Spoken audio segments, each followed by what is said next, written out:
Welcome back to Fabrication Tip Friday on the Meltdown. So today's fabrication tip is one that is pretty important and one that took me a little bit of time to understand how important it is. So we're going to talk about easing the edge. What that means is whenever you cut something, so on a water jet, plasma cutter, bandsaw, you name it, you're going to come up with a very sharp edge. This edge can be sometimes razor sharp and cut somebody. So it's very important to clean your edges, but not only clean them, but also ease them. So what that's going to look like is I'm going to go ahead and I'm going to take my die grinder. I'm going to just use a flat sanding disc. These are Jag 10. I believe this is 120 grit.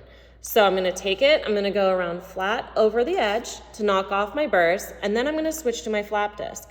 Now, when I switch to my flap disc, I'm going to go around in a 90, and then I'm going to go around in a 45. What this is going to do is it's going to make the edge just slightly rounded. You won't really notice by your naked eye, however your fingers will. Thank you. Now, I'm not wearing gloves, and I'm going to be doing this in my hands so that it's easier for me to video. However, I do suggest either clamping it to a table, putting it in a vise, wearing gloves to make sure that you don't get any of the metal shards in your own hands. So I'm going to go ahead and demonstrate this now. So here we go. Obviously, wear eye protection. You should wear double eye protection, but I can't really talk with that over my mouth. So here we go. I'm going to take this, do it nice and flat.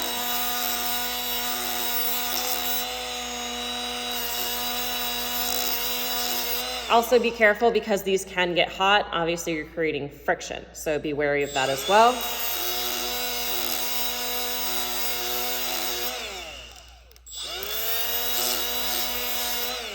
All right, so did everything with the flat disc that I want, so I'm going to go ahead and switch.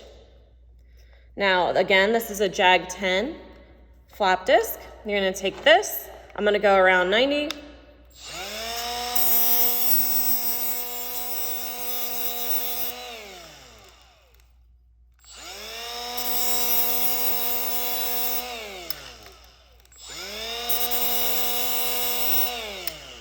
Okay, and then I'm going to do a 45. Now when I do the 45, you're going to see I'm also going to do the inside. So here we go.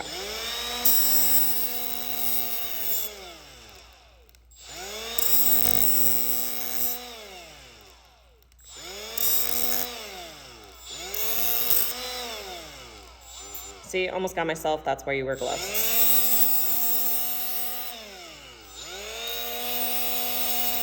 All right, and there you go. So now this is safe for the touch. Now, obviously, there are going to be other machines that are going to be a little bit less time consuming, like your sandblasters and things like that. But when you do not have access to those, especially if you're a beginner fabricator like myself, when I started out as a beginner fabricator, you don't have those tools. So I'm using a cordless die grinder by Milwaukee. However, the air die grinder is going to work just as well. It's just a little bit more maintenance.